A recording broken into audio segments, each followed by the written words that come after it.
আসসালামু আলাইকুম। শীতকালে হাঁস খাওয়ার মজাই আলাদা। স্বাদ যেন অনেক বেড়ে যায়।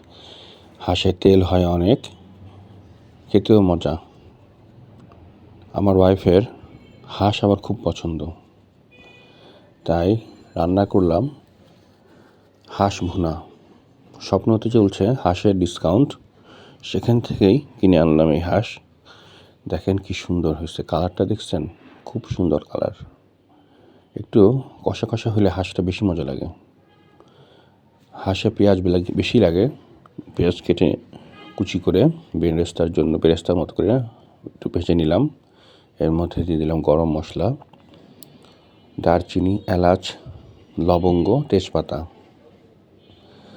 এলাচে স্বাদ বাড়ে অনেক। মশলার রাজা হলো এলাচ। আপনি যত মশলা ইউজ করেন, এলাচের ধারের কাছে অন্য কোনো মশলা নেই, আমার কাছে লাগে আর কি। আদা রসুন বাটা দিয়ে দিলাম। হাঁসে একটু গন্ধ থাকে, যার জন্য মশলাটা বেশি লাগে।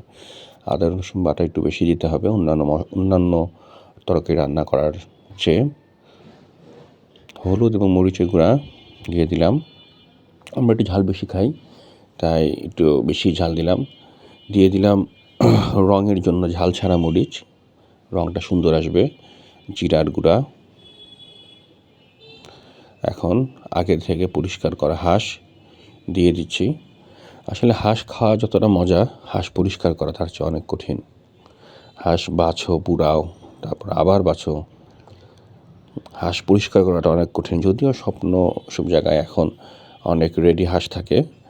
1 ঘন্টা এই হাঁসের মাংসটাকে মৃদু আছে সিদ্ধ করার পর এর মধ্যে দিয়ে দিলাম নতুন ছোট ছোট আলু, লাল আলুগুলা দিয়ে দিলাম।